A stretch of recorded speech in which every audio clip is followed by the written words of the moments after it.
주일 예배에 참석하신 귀한 성도님들을 이 시간 주님의 이름으로 축복하고 환영합니다. 옆에 분들과 인사 나누실까요? 반갑습니다. 사랑합니다. 축복합니다. 인사하시겠습니다. 주님께서 저와 여러분을 오늘도 영광스러운 예배의 자리에 불러주셨습니다. 이 시간 다 자리에서 일어나셔서 주님을 찬송하실 때에 우리 죄를 사하시고 우리를 구원해 주신 존귀하신 어린 양 예수 그리스도, 보좌의 어린 양 예수 그리스도께 경배하며 찬양하시겠습니다. 할렐루야!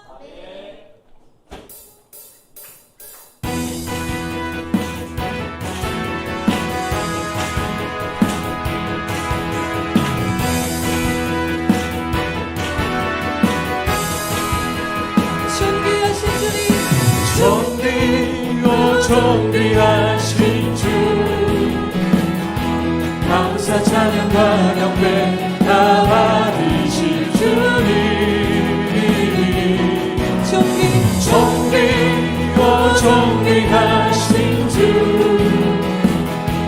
감사 찬양과 경배 다 받으실 주님. 존귀를 올려드립니다. 존귀하신 주, 감사 찬양과 경배 다 받으신 주님.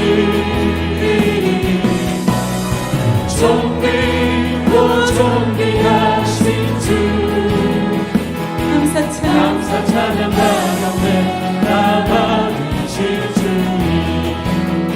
찬양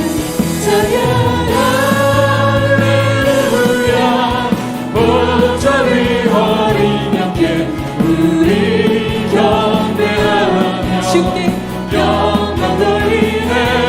할렐루야. 우리 왕께 영광, 주님 승리의 용사 또 나누네 주님.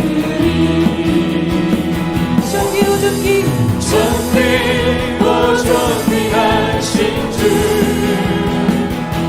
감사 찬양과 경배 다 받으실 주님.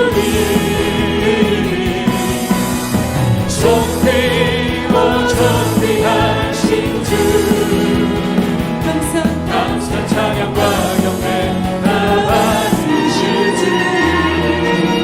찬양 할렐루야.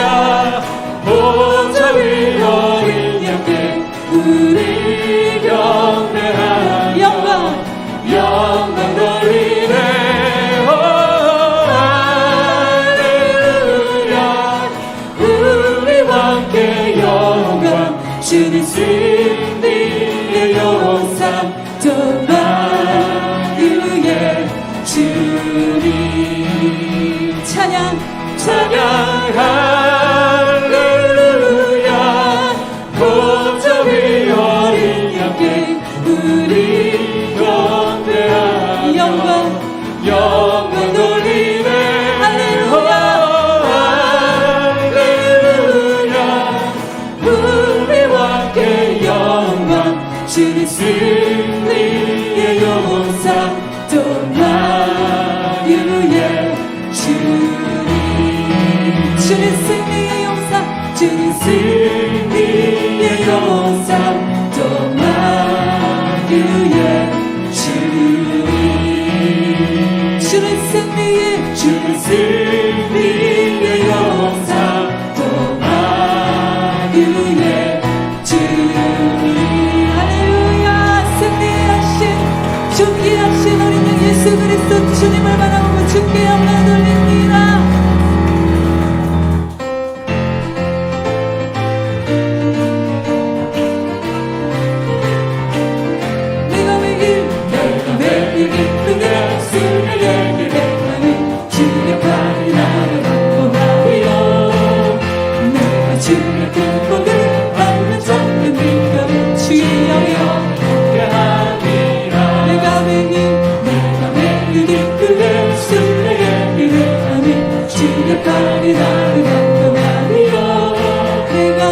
주의 축복을 받는 삶의 비결이 주의 영이 함께함이라.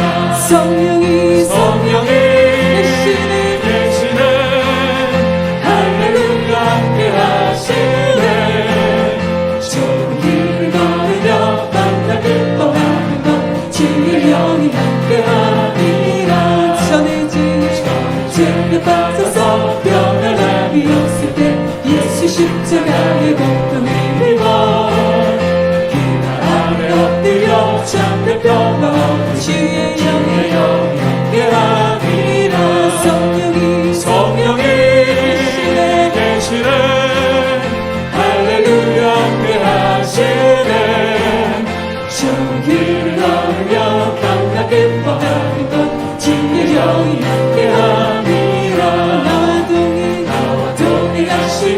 모든 영표하시니 나의 숲의 새와 같이 기쁘다. 내가 기쁜 마음으로 주의 뜻을 행하는 주의 영이 함께하리라. 성령이 계시네. 할렐루야 함께하시네. 좋은 길을 걸으며 만나 기뻐하는 것 주의 영이 함께하리라. 세상 모든 영광과 나의 모든 정욕은 십자가의 이름 못을 받았네. 험담이 지나도 무거운 짐 벗으니 주의 영이 함께하리라. 성령이 계시네.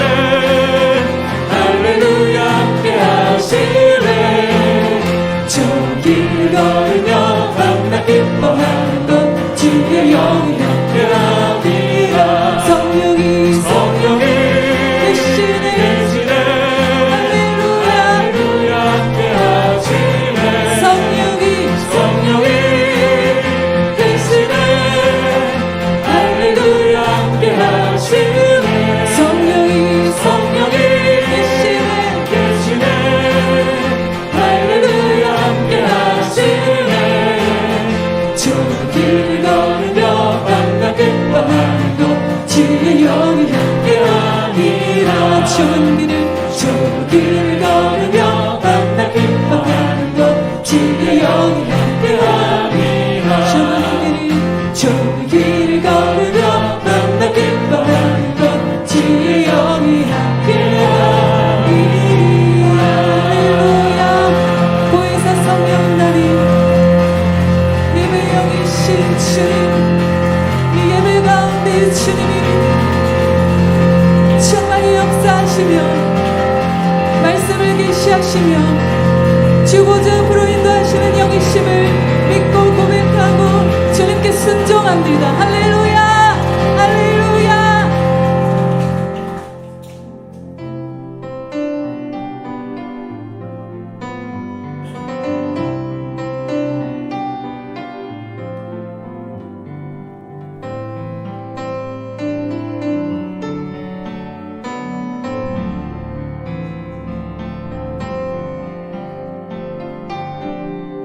나의 예수 온 맘 다해 사랑해요.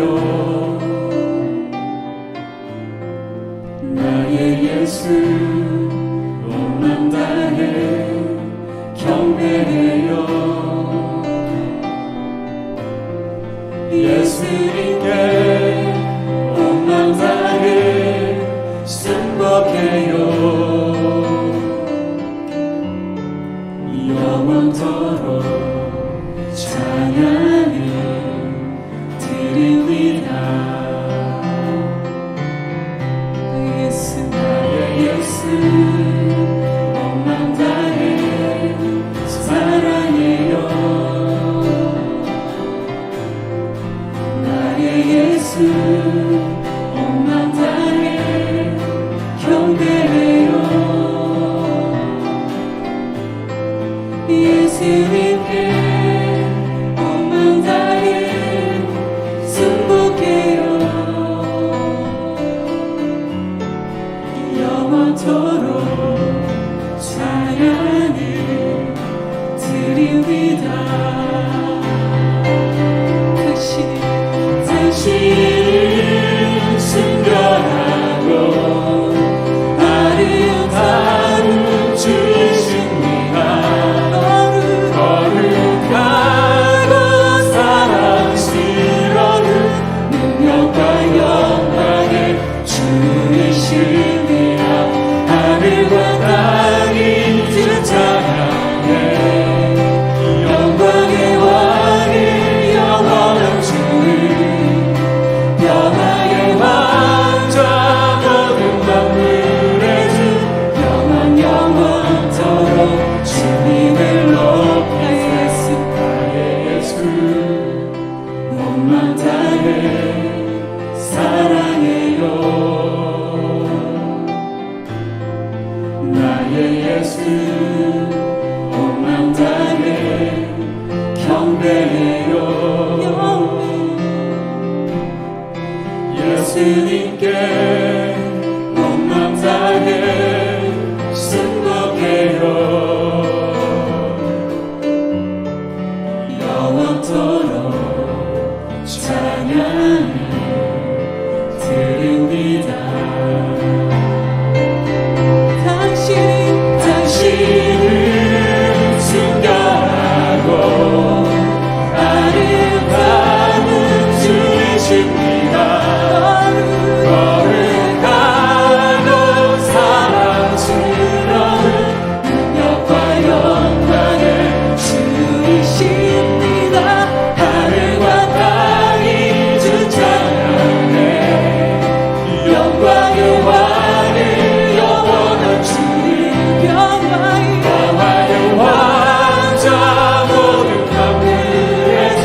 예수님께 온 맘 다해 승복해요.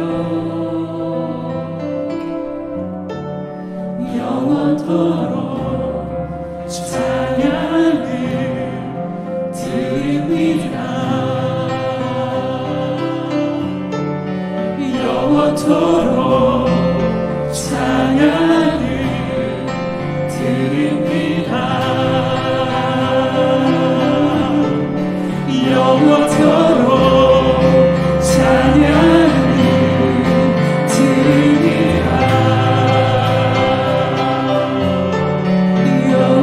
영원토록 찬양을 드립니다.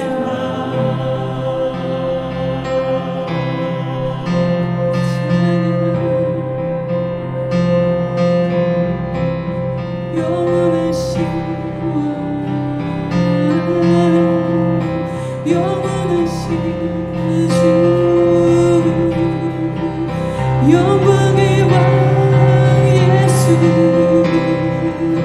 영원한 왕 예수, 예수. 주께 감사 올립시다. 주께 영광 돌립시다. 예수, 예수. 모든 영광의 주, 모든 존귀의 주, 영원하신 왕 예수.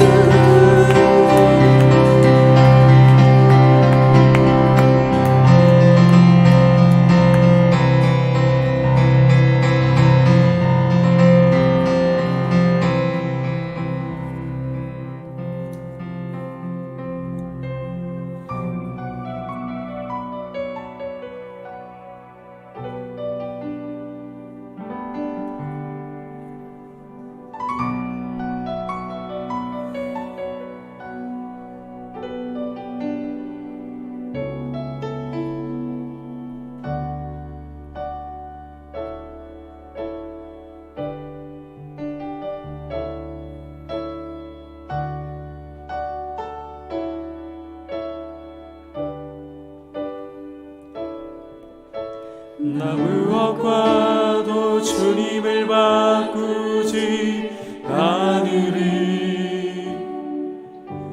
다른 어떤 은혜 구하지 않으리. 오직 주님만이 내 삶의 도움이시니 주의 얼굴 보기 원합니다.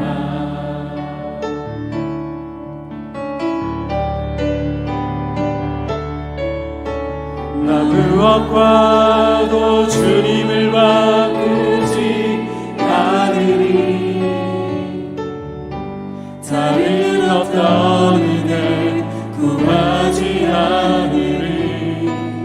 오직 주님만이 내 삶의 도움이시니 주의 얼굴 보기 원합니다. 주님 사랑해요. 온 마음과 정성 다해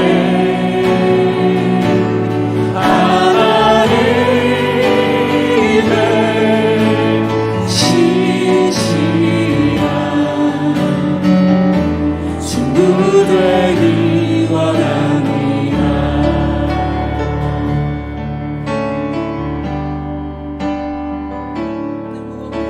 나 무엇과도 주님을 바꾸지 않으리. 다른 어떤 은혜 구하지 않으리. 오직 주님만이 내 삶의 도움이시니 주의 얼굴 보기 원합니다. 주님 사랑해요.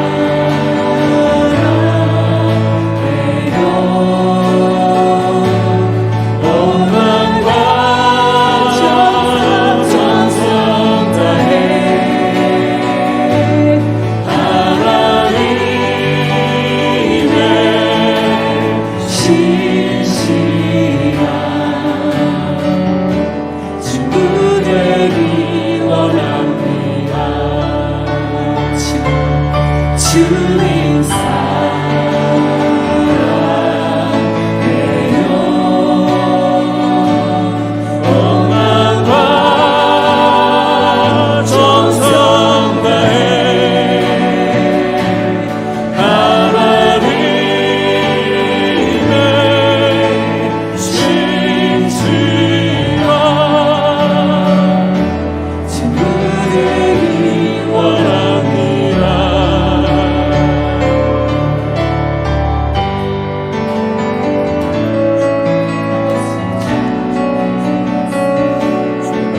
하나님 아버지, 이 예배 가운데 성령으로 기름 부어 주옵소서.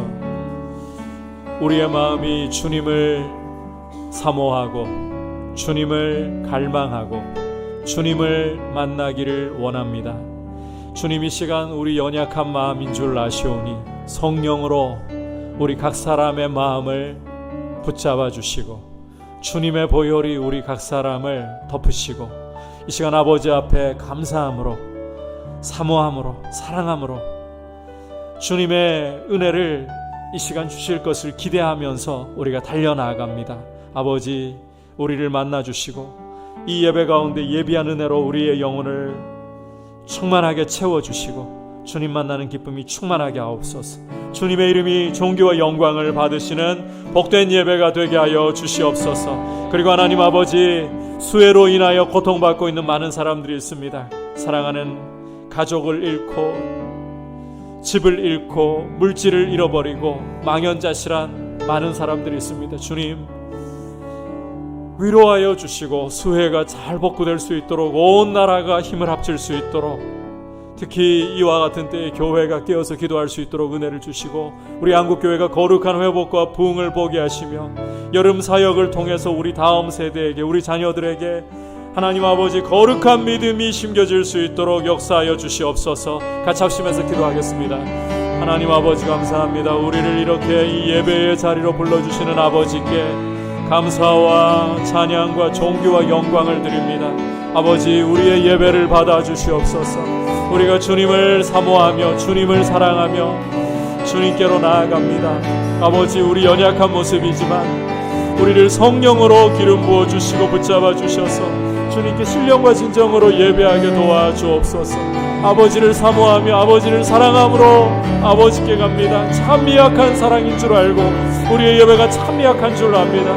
그러나 우리를 사랑하셔서 십자가 열려주신 주님의 그 피가 우리의 마음을 적시고 우리의 연약함을 다 가려주시니 우리를 마치 완전한 자인 것처럼 거룩한 자인 것처럼 우리를 보아주시니 아버지 앞에 이 시간 달려갑니다. 아버지, 이 시간 성령으로 우리 마음 붙드시고 우리의 예배가 주님께 신령과 진정으로 드려지는 예배 되게 하시고 주님, 우리를 만나시는 주님의 음성을 듣는 예배가 되게 하여 주시옵소서.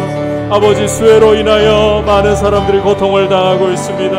아버지, 사랑하는 가족을 눈앞에서 잃고 하나님 아버지, 집을 잃고 물질을 잃어버리고 망연자실한 아버지, 많은 사람들이 있습니다. 주님, 수혜의 복구가 주의 은혜 가운데 원활하게 이루어질 수 있도록 또 아버지, 온 나라 온 국민들이 힘을 합쳐서 이와 같은 어려움들을 잘 타개하고 위로할 수 있도록 도와주시옵소서.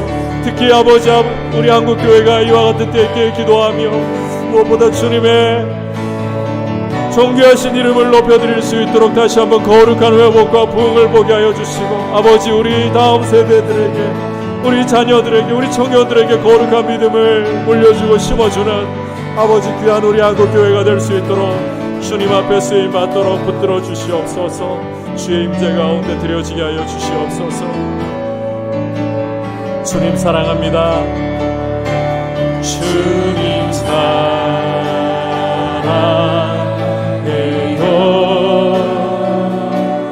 원망과 정성 다해 하나님의 신실한 친구 되기 원합니다. 주님 사랑합니다. 주님 사랑해요.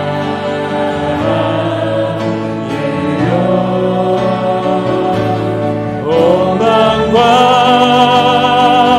정성 다해 하나님의 신실한 친구 되기 원합니다. 친구 되기 원합니다. 친구 되기 원합니다. 주님의 친구가 되기를, 친구 되기 원합니다. 우리를 우리를 사랑하시는 하나님 아버지, 독생자를 우리 대신 십자가에 아끼지 않고 내어주셔서 그 흘리신 피로 우리의 모든 죄에서 우리를 속량해 주시고 또 우리를 하나님 아버지와 화목시켜 두려움 없이 기쁨으로 아빠 아버지라 부르며 달려갈 수 있도록 우리에게 의를 입혀주시니 감사합니다. 우리의 의로움이 되시는 예수 그리스도를 찬양하고 경배하고 그 이름을 높여드립니다. 아버지, 이 시간 우리 예배 가운데 오셔서 우리의 모든 경배와 찬양과 영광을 받아주시고 우리가 주님 앞에 참 미약한 사랑이지만 우리가 드리는 사랑을 받으시기를 원하시는 아버지, 우리의 고백과 우리의 연약한 마음 받아주시고 이 시간 성령으로 붙들어 주셔서 이 예배 가운데 예비한 은혜를 부어주시고 우리를 만나 새롭게 하시는 복된 시간 되게 하여 주시옵소서. 예수님의 이름으로 기도드립니다. 아멘. 광고 드립니다. 청년부 수련회가 지난 목요일과 금요일 주님 은혜 안에서 진행이 되었고 오늘 이제 마지막 시간을 예배를 마치면서까지 이어가도록 하겠습니다. 그리고 말씀 노트 오늘 원래 여러분들에게 나눠주기로 계획을 했는데 다음 주에 좀 나눠드리도록 하고요. 그래서 우리 회장님께서 물어봤어요. 한 몇 명쯤 우리 청년들이 말씀 쓰기를 할 것 같은가 물어봤더니 30명 정도 된다 하더라고요. 우리 회장님 31번 쓰기로 했어요. 아멘이 없으시구나. 부지런히 써서 이번 주에 분량을 채워주기를 바랍니다. 네. 갑자기 회장을 그만두진 않겠죠. 성경학교 수련회 여러분께서 주보에서 일정을 확인해 주시고 함께 기도해 주시고 어떤 것보다도 지금 나라가 이 큰 비로 인해서 홍수로 인해서 피해를 보고 있습니다. 많은 사람들이 뉴스를 통해서도 여러분 보았겠지만 눈앞에서 가족이 이 홍수에 쓸려서 떠내려가는 그런 안타까운 모습도 집을 잃고 또 그렇게 망연자실한 모습들을 우리가 뉴스를 통해 보고 있습니다. 위에서 함께 날씨까지도 주님이 주장하실 수 있습니다. 우리 대구가 비교적 피해가 적은 지역이지만 우리가 피해가 적기 때문에 그렇게 피해서 다행이다. 우리는 피해가 적어서 다행이다가 아니라 함께 아파하며 함께 기도하고 또 우리가 할 수 있는 대로 좀 마음을 모아서 얼마라도 수해를 입은 지역을 위해서 좀 헌금을 드렸으면 좋겠다 싶습니다. 여러분 마음을 모아가지고 다음 주에 오실 때 하나님 앞에 좀 정성을 다해서 그렇게 나누어 주실 수 있기를 바랍니다. 자, 이제 한 가지만 더 광고 드릴게요. 포괄적 차별금지법 제정을 반대합니다. 이 대구기총에서 보내온 홍보 전단입니다. 우리가 왜 이 포괄적 차별금지법을 반대하느냐? 동성애자들이 인권이나 어떤 사회적인 삶에서 피해를 보기를 원하기 때문에 이 반대를 하는 것이 아니라 하나님이 창조하신 여성 남성 외에 제3의 성을 인정하는 법안이기 때문에 그리스도인들로서 우리가 반대합니다. 두 번째, 동성애 동성 결혼을 사실상 합법화하기 때문에 반대합니다. 그리고 초중고등학교에서 동성애 성교육을 의무화하기 때문에 반대합니다. 이 부분이 아주 주요한 골자입니다. 여러분께서 충분히 이 전단지 양이 안 돼요. 그래서 몇 장만 보내왔는데 하단부에 보면 QR코드가 여기 찍혀 있습니다. 이걸 여러분이 카메라를 켜가지고 비춰보시면 안드로이드, iOS 다 되는 거 제가 확인을 했습니다. 직접 시연을 해보았는데 바로 이 반대 서명할 수 있는 페이지로 그렇게 링크가 되어서 넘어갑니다. 그래서 여러분께서 할 수 있는 대로 이 포괄적인 차별금지법에 대해서 반대에 참여해 주시기를 바라고, 하지만 여러분들께서 이 이해를 제대로 좀 가지셔야 됩니다. 우리가 동성애는 죄이기 때문에 반대하나 동성애자들을 미워하거나 그들이 하나님께 버려진 사람들인 것처럼 생각해서는 안 됩니다. 그들도 회개하고 예수님을 믿을 수 있는 하나님 품에 안겨야 할 영혼들입니다. 그 점을 기억하고 함께 이 차별금지법이라도 제대로 좀 선한 차별금지법이 되어야 돼요. 여기는 그냥 포괄적이다 보니까 이 좋지 않은 것도 같이 포함되어 버렸습니다. 그러한 법 제정이 잘 이루어질 수 있도록 우리 한국교회가 할 수 있는 역할들을 감당할 수 있기를 바랍니다. 자, 이제 하나님 앞에 봉헌 드리도록 하겠습니다.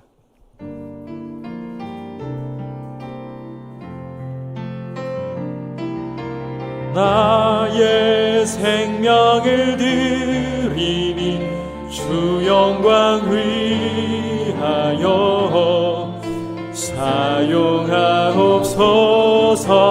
내가 사는 날 동안에 주를 찬양하며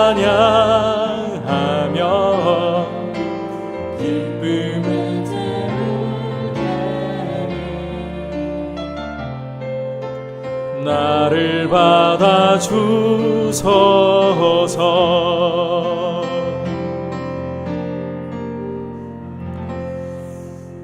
하나님 아버지, 저희가 주님 앞에 올려드리는 귀한 예물을 받으시고 무엇보다도 우리의 믿음의 고백을 담아 주님이 내 삶에 호흡을 주시고 생명을 주시고 건강을 주시고 내 필요한 모든 것을 채워주시는 분임을 믿음을 담아 고백을 드리며 아버지 앞에 올려드립니다. 하루하루 살아가면서 주님과 늘 동행하는 기쁨이 충만하게 하여 주시옵소서. 우리 사랑하는 주의 백성 한 사람 한 사람 아버지께서 영광 가운데 부족함이 없도록 공급해 주셔서 늘 주님 공급하심의 은혜를 목도하게 하시고 또 주님과 한 걸음 한 걸음 동행하는 이 삶이 더욱더 깊어져 가며 주님을 기쁘시게 하여 할 수 있도록 인도하여 주시옵소서. 예수님의 이름으로 기도드립니다. 아멘. 할렐루야. 자, 이제 주신 하나님의 말씀 함께 받겠습니다. 사도행전 19장 8절에서 20절까지입니다. 신약성경 220페이지 사도행전 19장 8절에서 20절 한 절씩 교독하겠습니다. 바울이 회당에 들어가 석 달 동안 담대히 하나님 나라에 관하여 강론하며 권면하되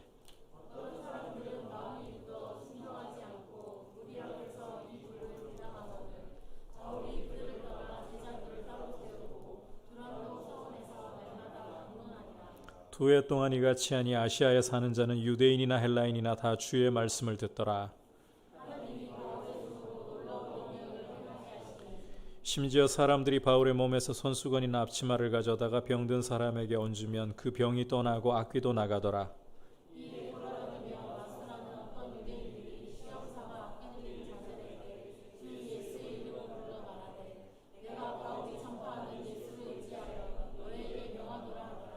유대의 한 제사장 스게와의 7 아들도 이 일을 행하더니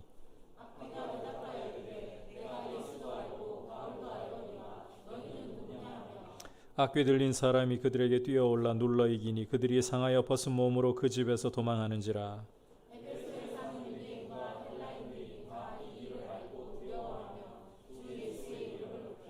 믿은 사람들이 많이 와서 자복하여 행한 일을 알리며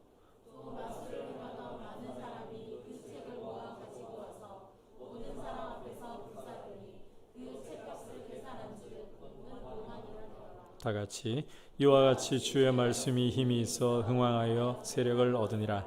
아멘. 우리 옆에 형제자매들과 인사 나눌까요? 사랑하고 축복합니다. 주님 안에서 강건하십시오. 첨단 기술이 발전하는 것은 사람이 조금이라도 편하게 살기 위해서, 땀을 덜 흘리고 살기 위해서라고 할 수 있습니다.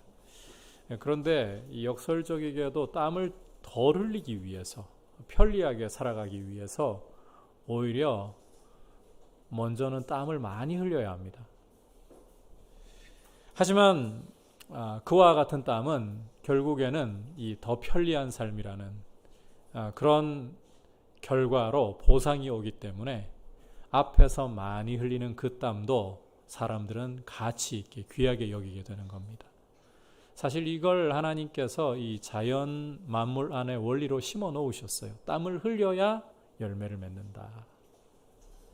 이것은 영적으로도 마찬가지라고 할 수 있습니다. 오늘은 이 땀을 흘려야 열매를 풍성하게 얻을 수 있다. 이 이야기를 말씀을 통해서 살펴보려고 하는 겁니다. 이제 빌립보서를 지난주로 마무리를 하고 새 책을 좀 강해를 시작해야 할 시점인데 갑자기 사도행전 강해를 하려나? 그런데 1장이 아니라 19장이잖아요. 왜 이 말씀을 전할까? 많은 분들 아닐지라도 궁금한 분들이 계실 수도 있을 것 같아요. 이제 다음 주부터 시작할 새로운 책, 그 책 강해의 서막으로 오늘 이 말씀을 전하는 거예요. 그래서 다음 주에 전할 책의 배경을 이해하기 위해 오늘 말씀을 여러분이 약간은 쉬어가는 기분으로 그렇게 좀 들으면 좋겠다. 오늘 말씀을 통해서 여러분 무엇보다 결론부터 좀 이야기하자면 한 방울의 땀이 참 귀하다. 이걸 여러분의 마음에 좀 새겨두고 말씀을 들었으면 좋겠습니다. 따로 읽지는 않았습니다만 19장 1절을 여러분께서 참고해서 보시면 아볼로가 고린도에 있을 때에 이 바울이 윗지방으로 이 갈라디아와 부르기아 지역을 말하는 거예요. 그쪽으로 다녀서 에베소에 이르렀다 라고 말씀하는 것을 읽을 수가 있습니다. 이곳 에베소에서 바울은 아직 요한의 세례밖에 알지 못하는 온전한 이 믿음을 가져도 온전하게 가지지 못했다는 말이거든요. 이런 제자들을 만나서 예수 그리스도의 이름으로 제대로 믿음을 심어주고 그들을 세워줍니다. 자, 이어 8절을 보시면, 우리가 함께 읽은 8절을 보시면 바울이 이 회당에 들어가서 석 달 동안 하나님 나라에 대해서 담대히 강론하며 권면했다라고 말씀하는 것을 읽을 수 있습니다. 이제 본격적으로 에베소 사역이 시작되었다는 거예요. 자, 참고로 우리가 지난주까지 살펴보았던 이 빌립보서, 그 빌립보서의 배경이 되는 도시 빌립보는 유대인의 회당이 없다라고 말씀을 드렸었죠. 그런데 그 빌립보와 달리 에베소의 경우는 바울이 가보니까 유대인의 회당이 이미 세워져 있었습니다. 자, 이 에베소라는 도시가 어떤 도시인가 조금 설명을 해야 이 부분도 이해가 될 것 같아요. 에베소는 로마 제국에 있는 큰 항구 도시로서 이 상업과 종교의 중심지였습니다. 그렇게 큰 항구 도시이면서 이 아시아 무역 항로의 종착지이다 보니까 많은 사람들이 몰려들 수밖에 없고 여기에는 디아스포라 유대인들도 적지 않게 있었던 거예요. 그러니까 회당이 세워지는 거예요. 유대인들은 회당 중심으로 공동체를 형성하기 때문에.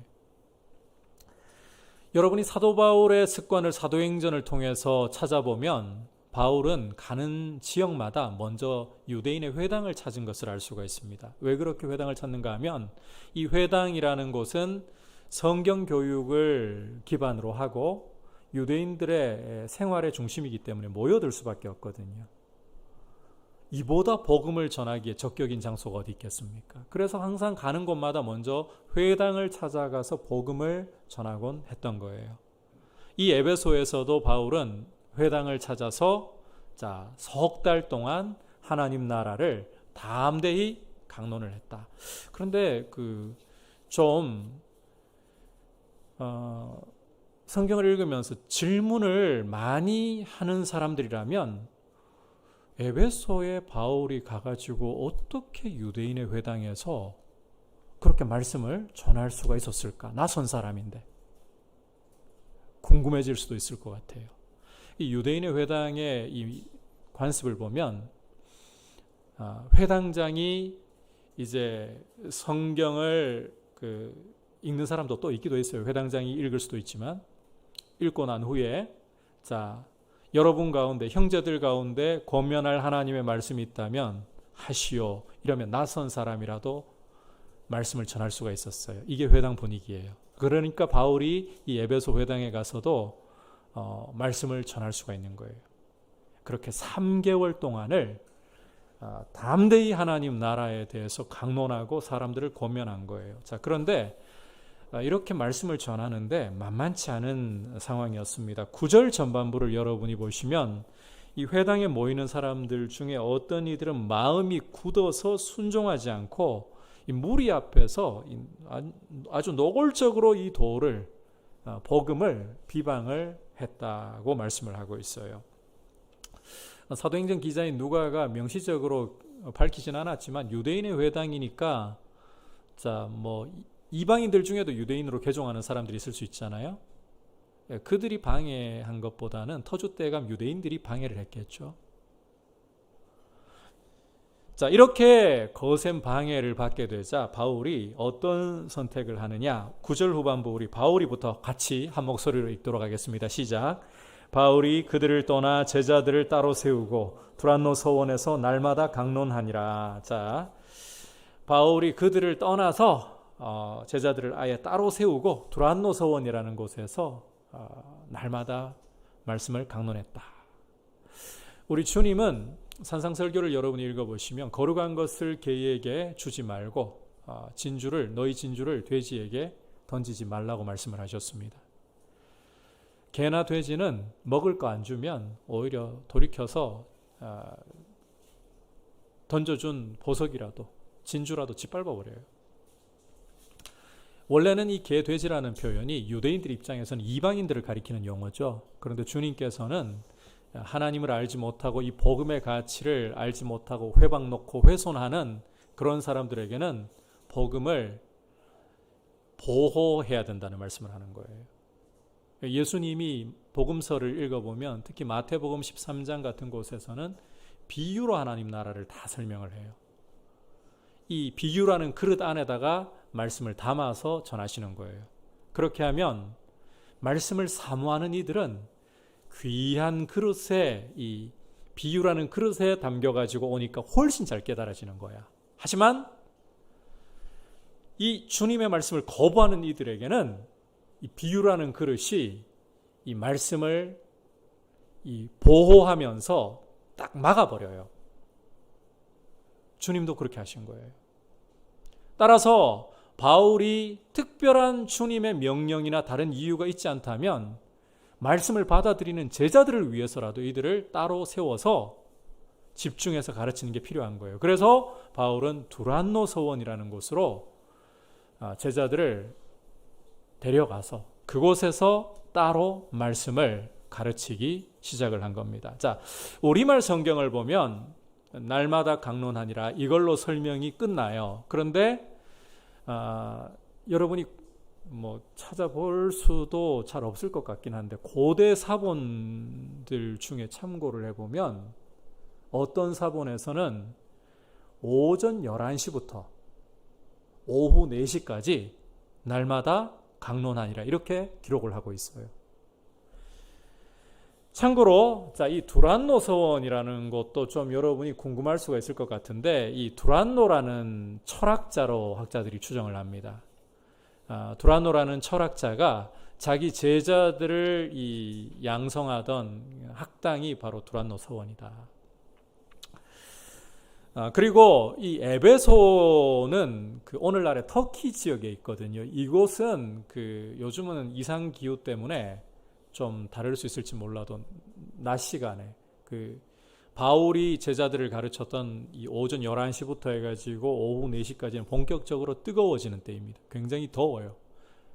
그래서 사람들은 당시 서늘한 오전에 일과를 다 끝내버리고 뜨거워지는 오후가 되면 이제 쉬는 거죠. 그러니까 이 사도 바울은 두란노라는 사람이 자기 제자들을 양성하는 하루 일과를 끝내고 나면 그 다음에 그곳에서 제자들에게 하나님 나라를 강론하기 시작했다는 거예요. 사도행전 20장을 여러분께서 참고를 해보면 바울이 이 예루살렘으로 올라가는 과정에서 밀레도라는 곳에 잠시 머물면서 에베소 지역 목회자들을 불러 모아가지고 이들에게 고별 설교하는 것을 읽을 수가 있습니다. 그 설교 중에 바울이 하는 말을 들어보면 내가 너희 가운데 에베소에서 사역을 할 때에 아무에게도 은이나 금을 탐하지도 않았고 나와 내 일행이 필요로 하는 것이 있다면 일을 하면서 직접 충당을 했다. 이렇게 말씀하는 걸 읽을 수가 있어요. 어렵게 사역을 했고 이 금전적으로 여유가 있지 않았다는 말입니다. 그러니까 두란노가 자기 제자들을 가르치고 딱 정리를 하고 떠나면 그 다음에 바울이 이어받았다. 이걸 돈 주고 빌렸을까요? 하루 일과 끝나고 뜨거워지는 시간대에 아무도 와서 사용하지 않으니까 어차피 비어있는 장소니까 무상으로 임대했다는 거예요. 그런 배경들을 보면.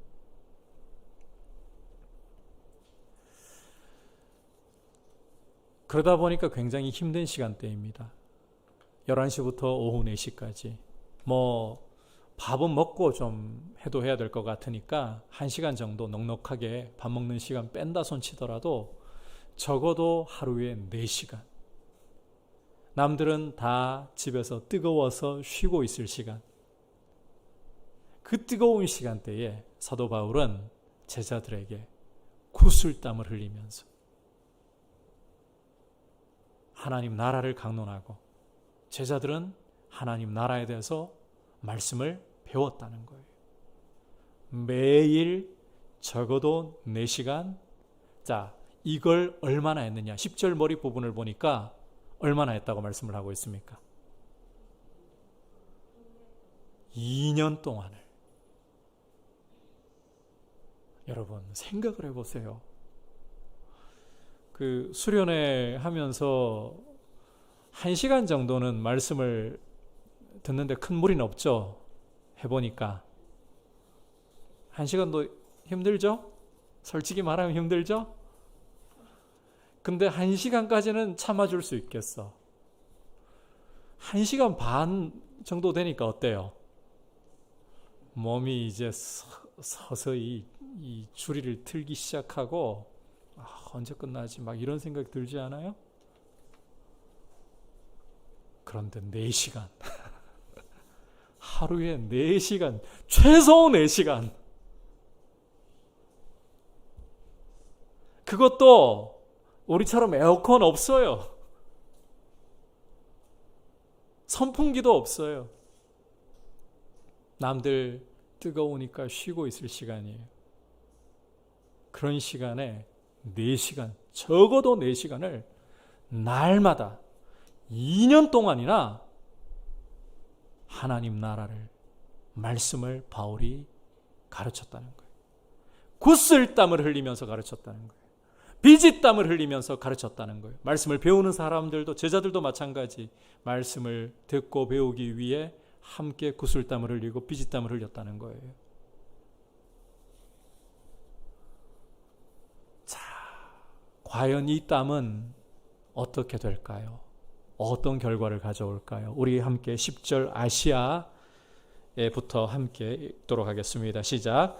아시아에 사는 자는 유대인이나 헬라인이나 다 주의 말씀을 듣더라. 자, 처음에는 바울이 회당에서 이 방해를 하는, 복음을 비방하는 유대인들 때문에 제자들, 소수의 제자들만 따로 데리고 나가서 두란노 서원에서 가르치기 시작한 것이었습니다. 그것도 사람들이 눈여겨볼 만큼 뭔가 돈이 있어가지고 여건이 좋은 것 아닙니다. 남들은 다 집에 가서 쉬고 있을 시간대에 무상으로 장소를 빌려가지고 시작한 겁니다. 그러니까 누가 봐도 별 볼 일 없는 출발, 형편없는 출발이었다는 거예요. 몇 명 되지도 않는 제자들 데리고. 그런데 이렇게 초라하게 눈에 띄지도 않는 출발이었지만 2년 동안을 날마다 적어도 4시간 이상을 하나님 나라를 강론하면서 구슬땀을 흘렸을 때 어떤 결과가 나왔습니까? 아시아에 있는 사람들은 유대인이나 헬라인이나 다 주의 말씀을 듣더라. 풍성하게 지금 열매를 맺고 있어요. 놀라운 열매를 맺고 있는 거예요. 이게 뭘 보여주고 있는 겁니까? 하나님 나라를 위해서 주의 말씀을 가르치고 배우기 위해 흘린 땀방울을 주님은 잊어버리지 않고 기억하신다는 겁니다. 이 땀방울이 여러분 땀 흐르면 그거 너무 귀하다 하고 막 병 갖다 대가지고 이렇게 모으는 사람 있나요? 냄새도 나고 찝찝하고 뭐 닦아버려야죠. 그래서 순식간에 여러분들에게 잊혀져 버리죠. 그런데 하나님 나라를 위해서 흘리는 땀방울, 하나님은 이 꼬릿꼬릿한 땀에서 냄새를, 그런 역겨운 냄새를 맡으시는 것이 아니라 향기를 맡으시는 분이에요. 그 땀에서 하나님은 우리의 수고가 뭐라고 귀하게 여기시고 이런 열매를 맺게 하시는 거예요. 여러분이 하나님 나라를 위해서 하나님의 말씀을 배우고 말씀 위에 서기 위해서 땀을 흘릴 때 하나님은 여러분의 그 땀을 기억하실 줄 믿습니다. 한 방울도 잊어버리지 않고 그것이 반드시 주님의 귀한 역사를 통해 풍성하게 열매 맺도록 주님은 역사하실 줄 믿습니다. 저는 오늘 이 말씀을 보면서 여러분들이 하나님의 말씀을 배우고 말씀 위에 서는 그 땀방울을 귀하게 여기고 어떤 것보다 말씀을 잘 알아가는 귀한 하나님의 자녀들이 될 수 있기를 축복합니다. 자, 하지만 열매는 이걸로도 끝이 아닙니다. 우리 계속해서 이렇게 하나님 나라를 위해서 흘린 땀방울이 어떤 결과를 가져오는가 살펴보겠습니다. 11절, 12절 함께 한 목소리로 보겠습니다. 시작. 하나님이 바울의 손으로 놀라운 능력을 행하게 하시니 심지어 사람들이 바울의 몸에서 손수건이나 앞치마를 가져다가 병든 사람에게 얹으면 그 병이 떠나고 악귀도 나가더라. 자, 방금 읽은 말씀에서 하나님이 바울의 손을 통해서 놀라운 능력을 행하게 하셨다. 그래서 바울이 이 손 얹어 기도하잖아요. 병이 떠나가 버려요.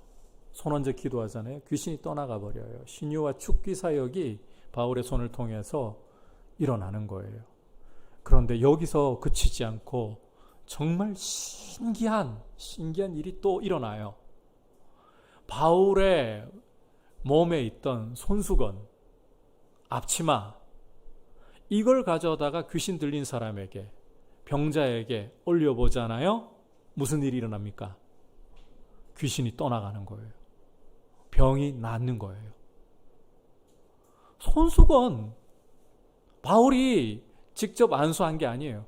바울 몸에 있던 손수건, 바울 몸에 있던 앞치마, 그걸 그냥 올려두었을 뿐인데 귀신이 떠나가요. 병이 낫는 거예요. 신기하지 않나요, 여러분? 에베소 사람들도 신기했어요. 그런데 우리가 여기서 신기한 것만을 생각하다가 정작 중요한 걸 놓쳐버려서는 안 돼요. 여러분, 이건 학자들도 다 동의하는 부분인데 바울의 몸에 있던 손수건, 앞치마 뭐 하던 걸까요? 땀 닦던 거지. 땀 닦던 거예요. 그 땀 냄새 나는 손수건을, 앞치마를 얹었더니 귀신이 떠나가고 병이 떠나간다는 거예요. 여러분, 하나님 나라를 위해서 흘린 땀은 손수건에 다 껴졌잖아요. 잊혀지나요? 증발하고 끝나버렸나요? 아니에요. 하나님이 잊어버리지 않고 그걸 통해 역사하시는 거예요. 기적을 나타내시는 거예요. 이렇게 하나님 나라를 위해 흘리는 땀이 귀하다는 겁니다. 거듭 강조하지만 하나님 나라를 위해서 흘리는 땀이 있을 때 기적이 일어날 수 있는 거예요. 우리는 기적을 달라고 하나님 앞에 기도할 때가 많습니다. 땀 흘릴 생각은 하지 않고 귀신이 떠나가게 해주세요. 병이 낫게 해주세요. 그런데 하나님의 말씀을 알아가기 위해, 이 말씀대로 순종하기 위해 땀은 얼마나 흘렸나요? 바울을 보면 오히려 말씀을 위하여, 하나님의 복음을 위하여 먼저 땀을 흘리니까 이 기적이 따라와요. 그랬잖아요. 손수건으로 그냥 훔쳐낸, 그래서 손수건에서는 이미 그 땀 다 말라버렸지. 냄새만 흔적으로 남아있을 뿐이지. 그런데 하나님은 그 땀방울의 흔적마저도 잊어버리지 않으시고 여기에 나를 위한, 나의 말씀을 위한 흔적이 남아있었지. 귀신이 떠나가게 하시는 거예요. 병이 떠나가게 하시는 거예요. 여러분, 하나님 나라를 위해, 주의 말씀을 위해 여러분이 땀을 흘릴 때, 말씀을 조금이라도 더 알아가고자, 말씀을 조금이라도 더 살아내고자 여러분이 땀을 흘릴 때 거기에 하나님의 기적도 따라오는 줄 믿습니다. 그래서 이런 땀을 여러분 흘리려고 하셔야 되는 거예요. 자, 이런 상황에서 재밌는 사건이 오늘 말씀 안에 하나 따라 붙는 것을 우리가 읽을 수가 있습니다. 귀신이 떠나가잖아요. 손수건만 얹어도 귀신이 떠나가잖아요. 앞치마만 얹어도 귀신이 떠나가잖아요. 예수의 이름으로 그런데 막 떠나가 버리니까 이걸 보고 놀래가지고 흉내내고 싶은 사람들이 생겨나기 시작하는 거예요. 13절부터 16절까지 함께 읽어보도록 하겠습니다. 시작. 이에 돌아다니며 마술하는 어떤 유대인들이 시험삼아 악귀 들린 자들에게 주 예수의 이름을 불러 말하되 내가 바울이 전파하는 예수를 의지하여 너희에게 명하노라 하더라.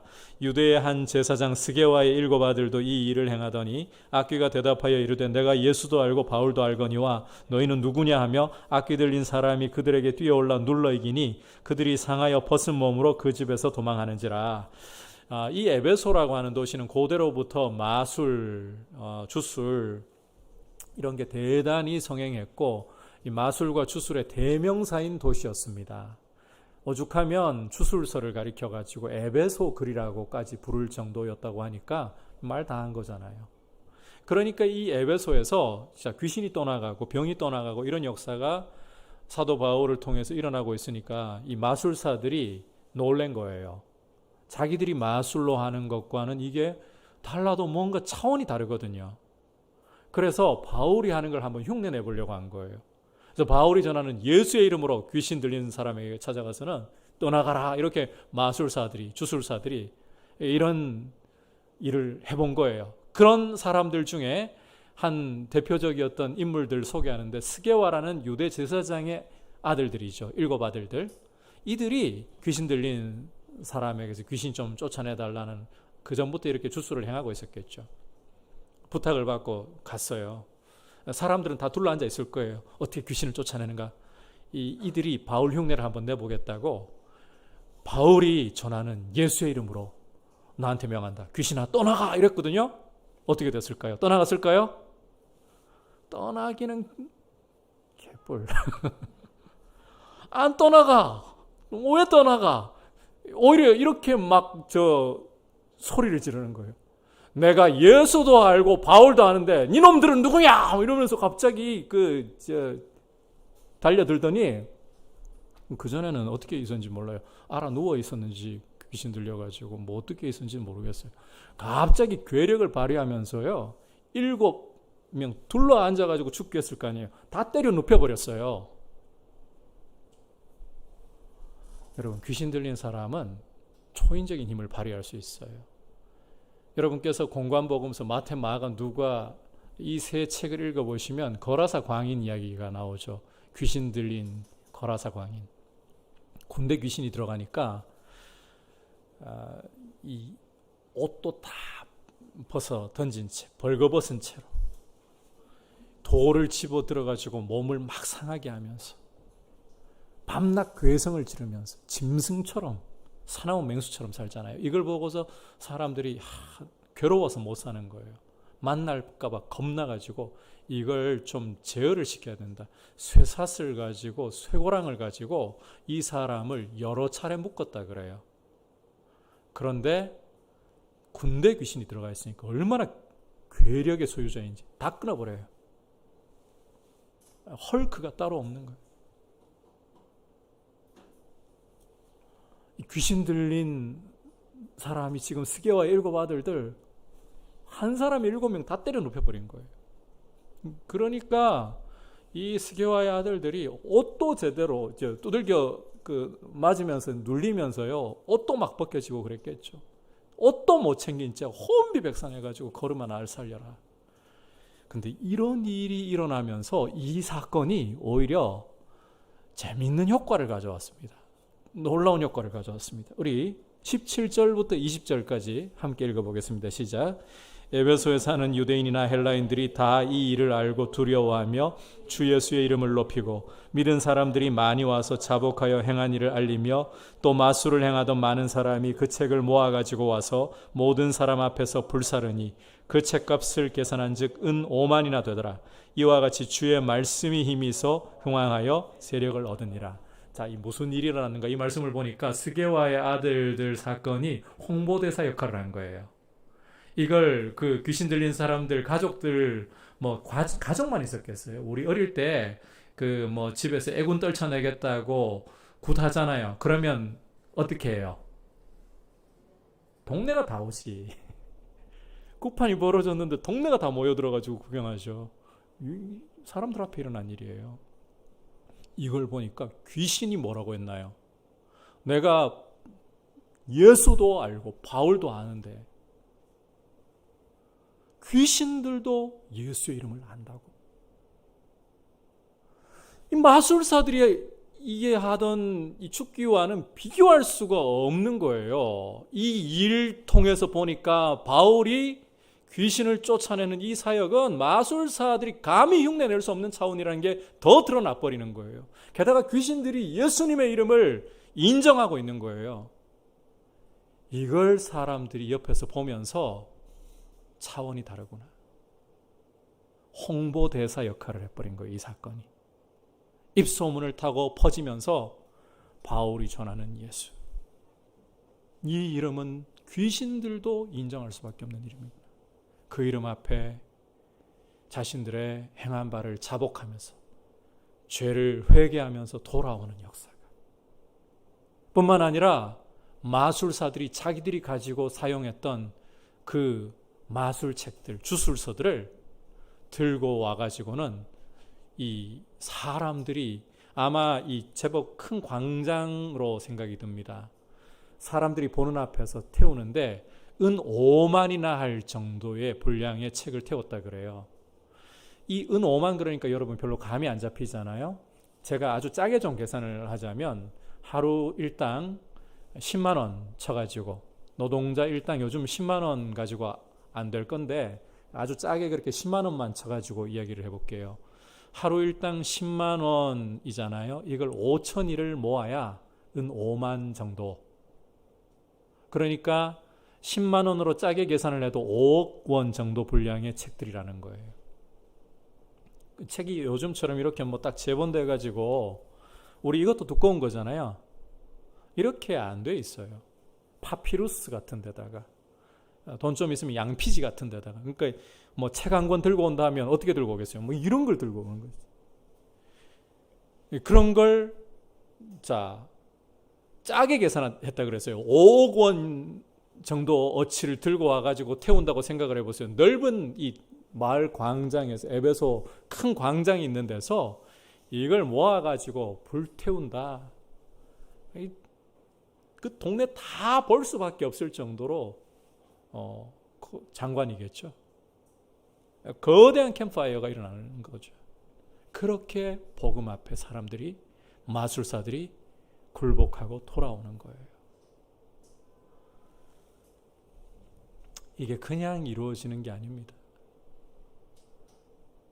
이 결과로 20절을 보면 하나님의 말씀이 힘이 있고 흥왕하여 세력을 얻었다. 결국은 사도 바울이 제자들 몇 명을 데리고 하루에 그 4시간, 5시간씩 굵은 땀방울을 흘려가면서 하나님 나라를 전했더니 여기까지 이르렀다는 거예요.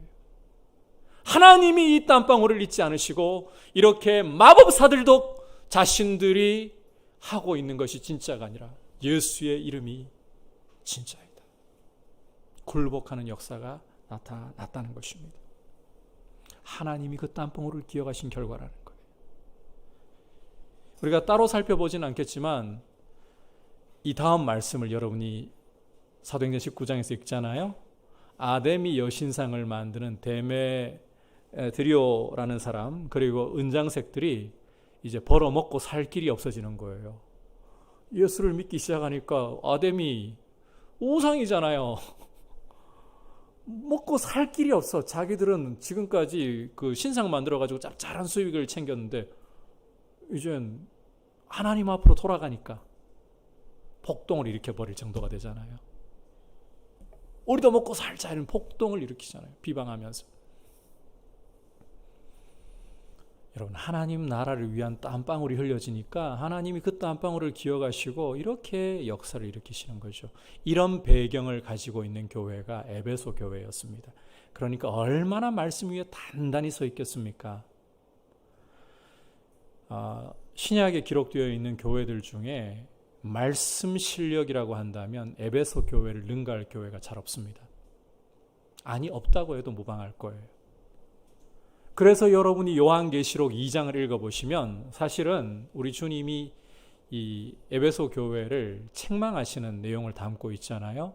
그런데 그 와중에도 칭찬하시는 것이 자칭 사도라 하는 자를 시험에서 드러내었다.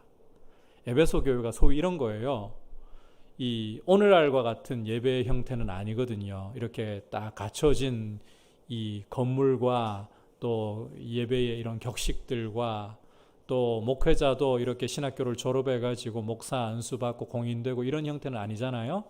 그래서 오늘날보다 어쩌면 좀 더 이런 형식들에서는 덜할 수도 있지만 더한 부분도 있지만 성찬식 같은 경우는 목회자들에 대해서는 누가 하나님 말씀을 전할 때에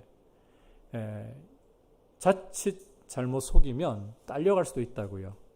그런데 에베소 교회는 이 목회자라는 타이틀을 붙이고 와가지고 말씀 전하는 사람이 있어도 그 말씀을 들으면서 이 말씀이 정말 성경적인가 분별해낼 수 있었고 아니라는 것을 드러내어서 가짜다 이렇게 말할 수 있는 교회였다는 거예요. 그 정도로 실력이 있는 교회였다는 거예요. 여러분, 만약에 이 강단에 서서 목사라는 타이틀을 달고 여러분들에게 말씀을 전하면 여러분 어떻게 받아들이겠습니까?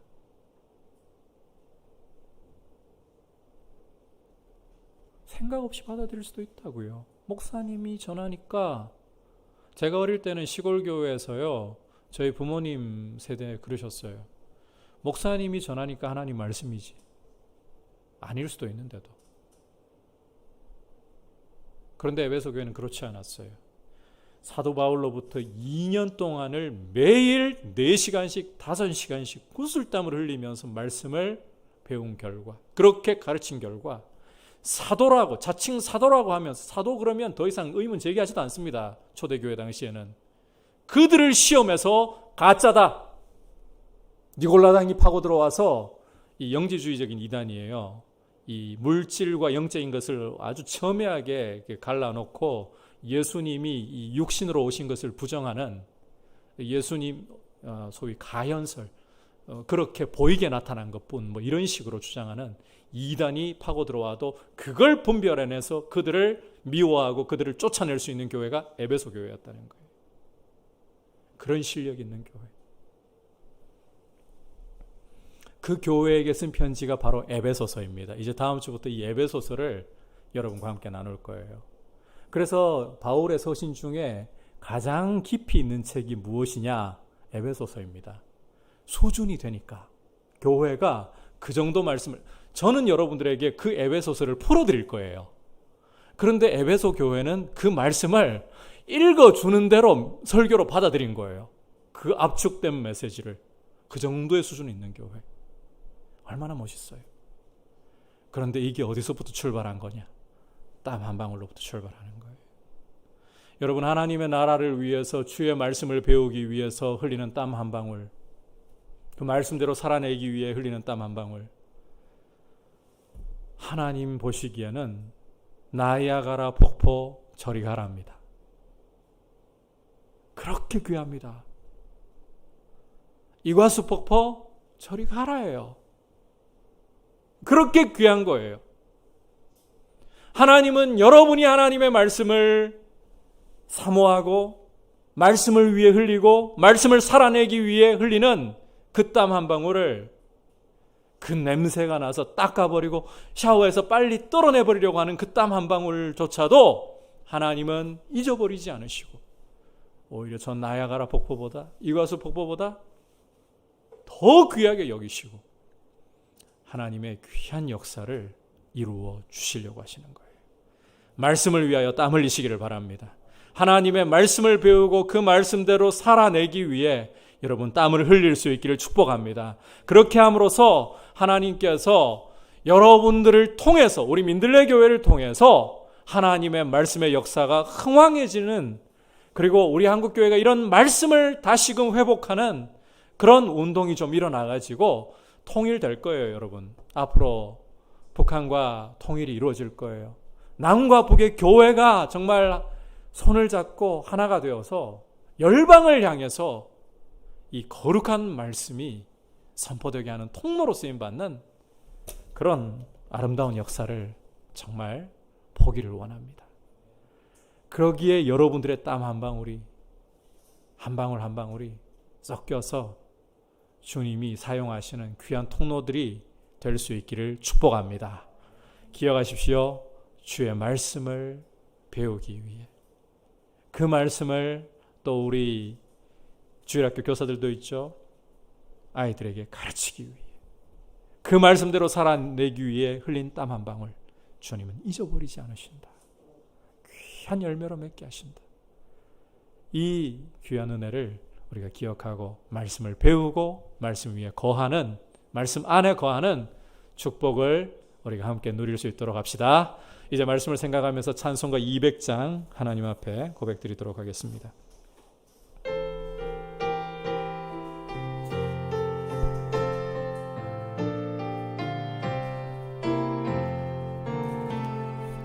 달고 오묘한 그 말씀 생명의 말씀은 귀한 그 말씀 생명의 말씀이 나의 길과 믿음 밝히 보여주니 아름답고 귀한 말씀 생명샘이로다. 아름답고 귀한 말씀 생명샘이로다. 귀한 주님의 말씀은 내 노래 되도다. 모든 사람을 살리는 생명의 말씀을 값도 없이 받아 생명 길을 가니 아름답고 귀한 말씀 생명샘이로다. 아름답고 귀한 말씀 생명샘이로다. 널리 울리어 퍼지는 생명의 말씀은 마음의 용서와 평안을 골고루 주나니 다만 예수 말씀 듣고 복을 받네. 아름답고 귀한 말씀 생명샘이로다. 아름답고 귀한 말씀 생명샘이로다. 말씀을 생각하면서 주님, 우리가 주님의 말씀을 알아가고 주님의 말씀 위에 서기 위해, 말씀을 살아내기 위해 흘리는 땀 한 방울까지도 주님은 잊어버리지 않으시고 기억해 주시고 그 땀방울을 통해서 귀한 열매로, 복음의 풍성한 열매로 맺도록 역사하시는 분이신데, 주님, 우리가 주님의 말씀을 알아가기 위해 다른 어떤 것보다 당장은 참 힘이 들고 때로는 깨닫는 것도 쉽지 않은 말씀이지만, 말씀을 깨닫기 위해 우리의 시간을 드리고 노력을 드리고 우리의 땀방울을 주님께 드리기를 원합니다. 그래서 말씀으로 교회가 든든하게 세워져 가고, 우리 다음 세대가 든든하게 세워져 가고, 우리 한국교회가 든든하게 세워져 갈 수 있는 귀한 토대로, 통로로 쓰임받도록 하나님 아버지, 우리에게 말씀을 사모하게 하시고 말씀 앞에 서게 하여 주시옵소서. 같이 합심해서 기도하겠습니다. 하나님 아버지, 감사를 드립니다. 오늘 말씀을 통해서 하나님 나라를 위해서 흘리는 땀방울이 얼마나 귀하게 쓰일 수 있는가를 오늘 바울의 사역을 통해 분명하게 보았습니다. 하나님 나라를 위하여서 피지땀을 흘려가며 굵은 땀방울을 흘려가면서 남들이 쉬고 있을 뜨거운 시간에 그렇게 매일 4시간 5시간 시간을 하나님 나라를 강론하고 배우려고 했더니, 아시아에 있는 모든 이들이 헬라인이나 유대인이나 하나님의 말씀을 듣고 뿐만 아니라 마법사들이 자신들의 마법 서적을 태우면서까지 주 예수의 이름 앞에 굴복하고 말씀이 흥왕하게 되는 것을 저희가 보았습니다. 아버지 하나님, 어떤 것보다 하나님의 말씀을 배우고 말씀을 살아가도록 아버지, 그렇게 우리의 땀방울을 주님 앞에 드릴 수 있도록 은혜를 주시고, 아버지, 우리의 말씀을 알아가고자 하는 노력을 통해 교회가 말씀 위에 든든히 서가고, 아버지, 우리 다음 세대에게 말씀이 전해지게 하시고 우리 한국교회가 말씀 위에 든든히 서가는 통로로 쓰임받도록 아버지 은혜를 더하여 주시고, 아버지, 우리가 이렇게 말씀의 축복을 풍성하게 누리는 귀한 모습으로 드려질 수 있도록 주님 인도하여 주시옵소서. 이러한 역사를 우리가 기대합니다. 주님 앞에 말씀을 배우고자 하는 이러한 부분에 힘을 내도록 주님 다시 한번 말씀을 통해 일어서게 하여 주시옵소서. 자리에서 일어나서 널리 울리어 퍼지는 생명의 말씀을 마음의 용서와 평안을 골고루 주나니, 다만 예수 말씀 듣고 복을 받네. 아름답고 귀한 말씀 생명샘이로다. 아름답고 귀한 말씀 생명샘이로다.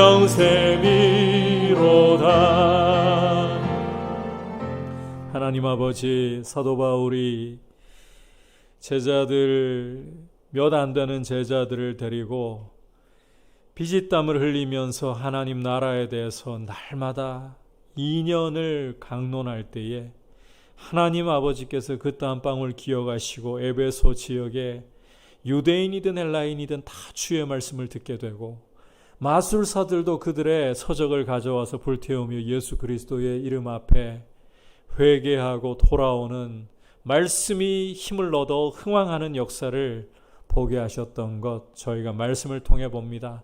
우리도 우리의 땀방울을 주님을 위해, 말씀을 위해 드리는 땀방울을 잊어버리지 않으시는 주님께 우리 자신을 들여서 말씀을 알아가고 말씀을 살아내기를 노력하게 하시고, 주님, 우리 민들레 교회가 말씀 위에 굳게 서가는 교회가 되게 하시고, 또 우리 한국교회 위에 이런 말씀 운동이 일어나서 아버지, 장차 이 땅이 하나가 되어서 세계 열방을 향하여 주의 복음을 전하는데 귀하게 쓰임받는 그런 통로로 쓰임받도록 우리 한국교회가 그렇게 부흥하게 하시고 다시금 회복할 수 있는 귀한 은혜 베풀어 주시옵소서.